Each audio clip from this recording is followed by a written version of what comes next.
जितना सहनशील होगा उतना बड़ा वो भक्त बनेगा। जब कोई इस मार्ग में चलता है तो उसके सामने इस बात की परीक्षा आती है, तुम कितना सह सकते हो। जब आपको बुरा लगना ही बंद हो जाएगा तो आपको भगवान परमानंद प्रदान करेंगे। जब तक बुरा लगता है तब तक साधन करो और उस बुराई को सह जाओ। जो आपसे कोई गाली दे रहा है, अपमान कर रहा है, निंदा कर रहा है, या काम क्रोध लोभ कुछ भी, सह जाओ, चुप रहो, शांत रहो, सह जाओ। नहीं, किसी से कह देते हैं तो हृदय थोड़ा खाली हो जाता है, तो कहते हैं यहां नहीं होगा।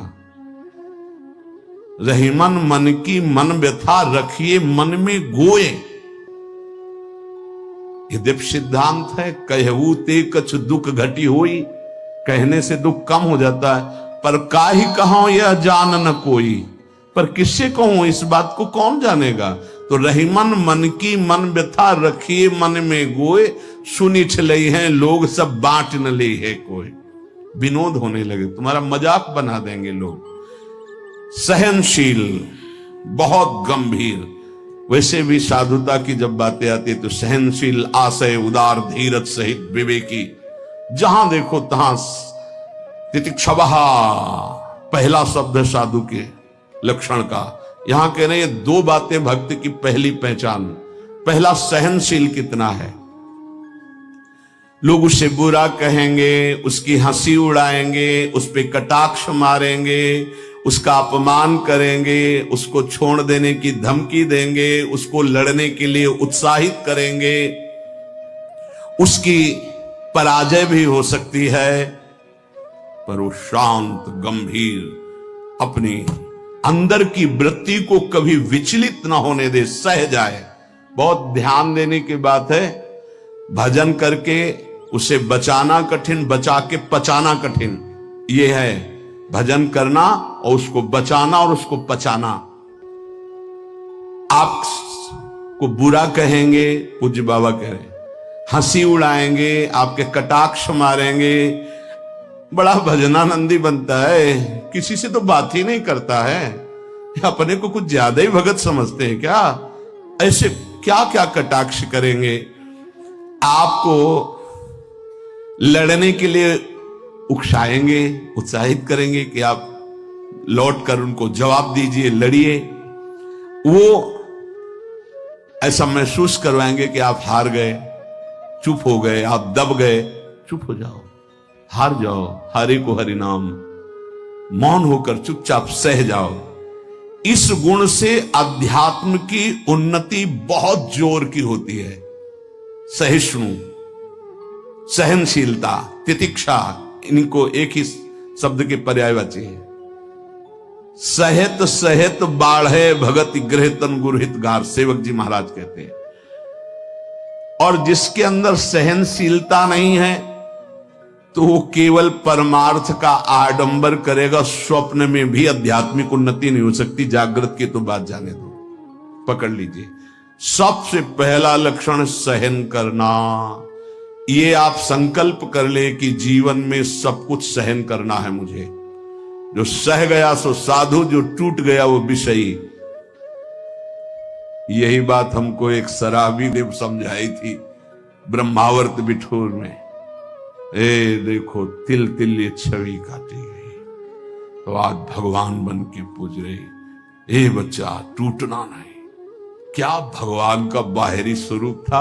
वो बाहरी तो ऐसे मदिरा पान की एक लीला करते हैं दिखाए, लेकिन जब उपदेश मिला तो प्रणाम करके अंदर सोचा भगवान न जाने किस स्वरूप में, और वो शब्द जीवन में नहीं भूला। खास बात होती कि जैसे ऐसे कोई बोल रहा है तो वो शब्द जीवन में नहीं भूला। ये टूटना नहीं, टूटना नहीं, कैसी भी परिस्थिति हो टूटना नहीं।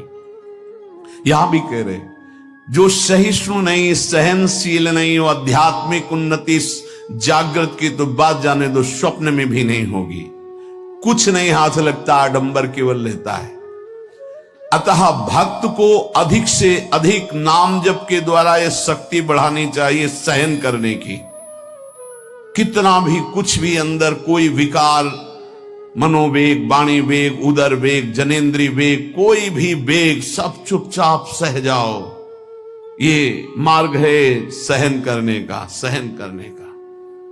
भगवत प्राप्ति का जो मार्ग है वो सहन करने का मार्ग है। शांत, अपने मन की बात किसी से भी मत कहो।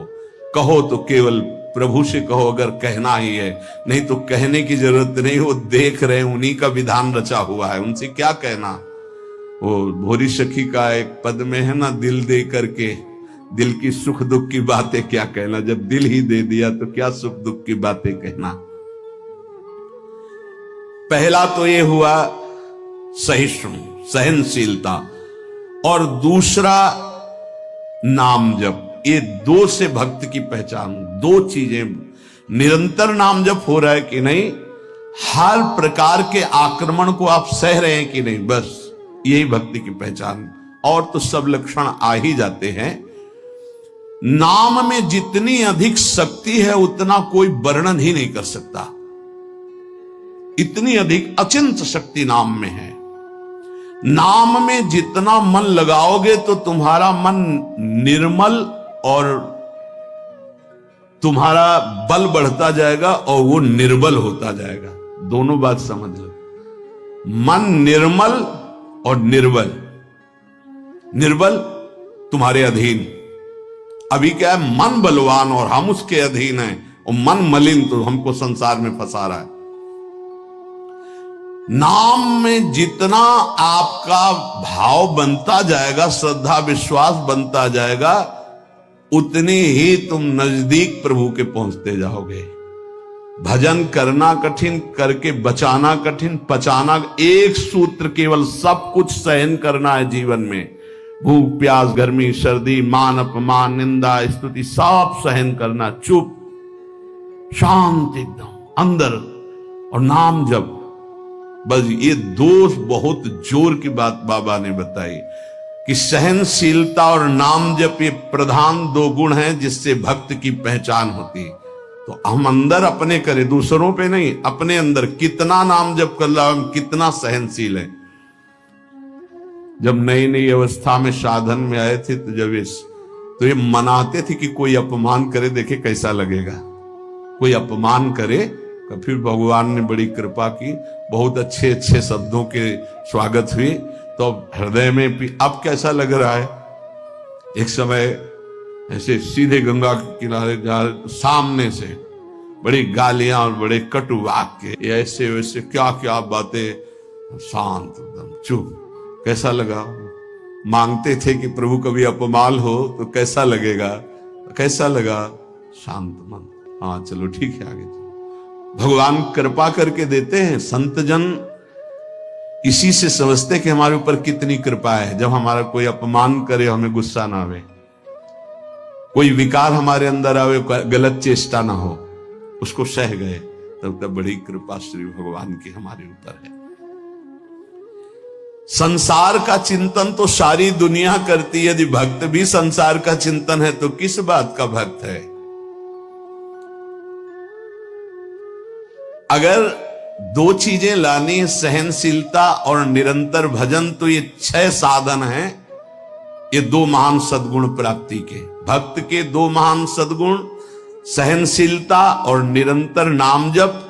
अगर ये बात तुम्हें लानी है तो ये 6 साधन पूज्यपाद उड़िया बाबा जी महाराज बता रहे हैं। पहला, हल्का भोजन। पहला प्रहार भोजन पर किया है, और सच्ची बात है, और आप लोग भी अनुभव किए होंगे अगर भजन में चित्तवृत्ति लगाए हैं।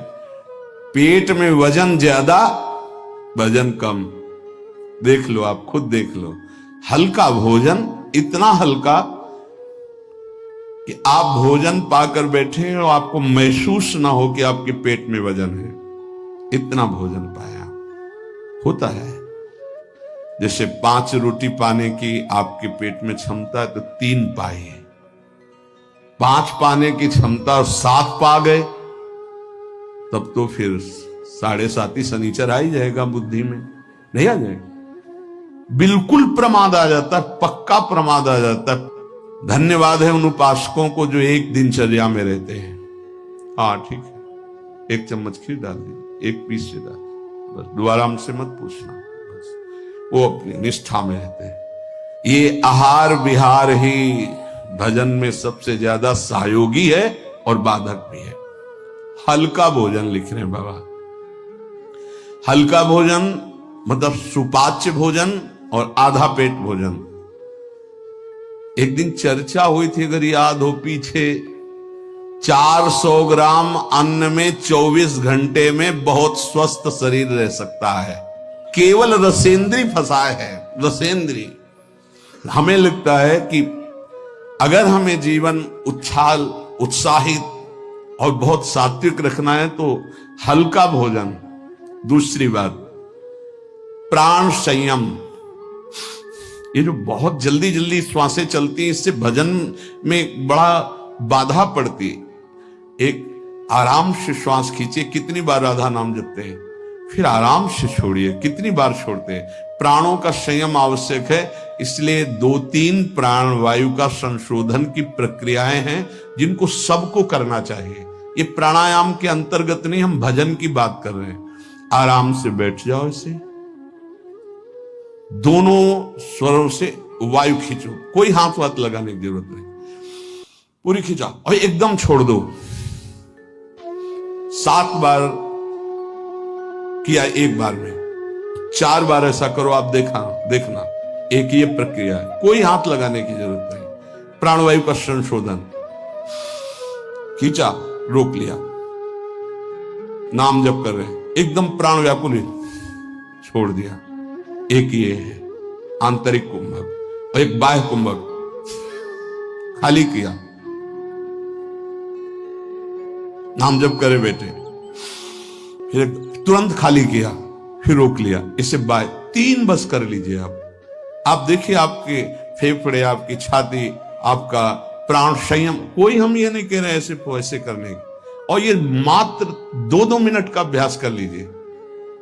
क्या जाता है ऐसे आराम से बैठ के, कोई जान भी नहीं रहा कि आप प्राणवायु का संशोधन कर रहे हैं, पर मेरुदंड सीधी होनी चाहिए।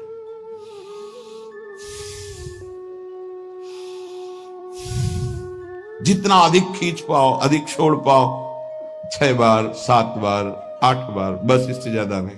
और ये 4 बार दिन में, एक बाह्य कुंभक, एक आंतरिक कुंभक, ये 5-5 बार कर ली। आप देख लीजिए आपका प्राणवायु कितना, जितना प्राणवायु पवित्र होगी उतनी सुंदर अन्न पाचन क्रिया होगी, और उतना ही आपके मस्तिष्क में एक गुदगुदाहट सी, ध्यान करने की इच्छा होगी।